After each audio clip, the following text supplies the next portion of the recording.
नमस्कार दोस्तों, unique monster stories में आपका स्वागत है। इस चैनल पे आपको भूत प्रेत और रहस्यों से पर्दा उठाने वाली कहानियां प्रस्तुत की जाती हैं, तो हमारे चैनल के साथ जुड़े और डरते रहें।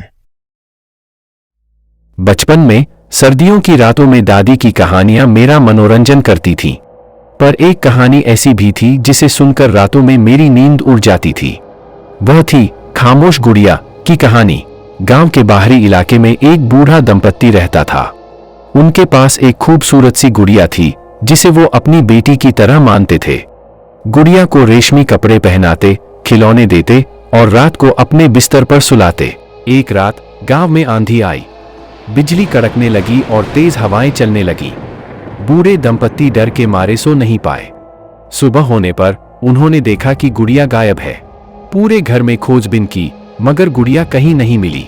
कुछ दिनों बाद गांव के तालाब के पास चरवाहों को एक अजीब सी आवाज सुनाई दी। वह आवाज रोने जैसी थी, लेकिन किसी इंसान की नहीं लग रही थी। आवाज का पता लगाने हेतु वो तालाब के किनारे पहुंचे। वहां पानी में तैरती हुई वो खामोश गुड़िया मिली।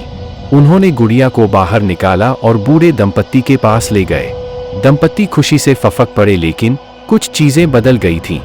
गुड़िया का चेहरा अब पहले जैसा प्यारा नहीं था, बल्कि उस पर एक भयानक मुस्कान थी, और उसकी आंखें जो पहले कांच की बनी थीं, अब खाली थी, मानो वो किसी अज्ञात अंधेरे को घूर रही हो। उस रात से गांव में अजीब घटनाएं होने लगी। रातों को बच्चों के रोने की आवाजें आती, लेकिन कोई बच्चा नहीं मिलता था। कुछ दिनों बाद एक बच्चा तालाब के पास बेहोश मिला। उसने बताया कि रात में एक खूबसूरत सी गुड़िया उसके पास आई थी और उसे खेलने के लिए बुलाया। गांव वालों को समझ आ गया कि क्या हो रहा था। वह खामोश गुड़िया में अब एक भयानक आत्मा का वास था।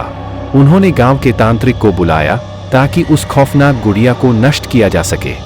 तांत्रिक ने गुड़िया को श्मशान ले जाकर विशेष पूजा की और उसे नष्ट कर दिया।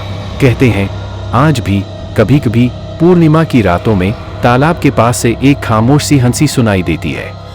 ये कहानी सुनकर मैं दादी से पूछता था, ये सच है ना? वो बस मेरा माथा चूमकर कहती थी, बेटा, ये कहानियां हमें सचेत रहना सिखाती है। लेकिन दादी की आंखों में मैं एक ऐसा डर देखता था जो किसी कहानी से कहीं ज्यादा सच लगता था।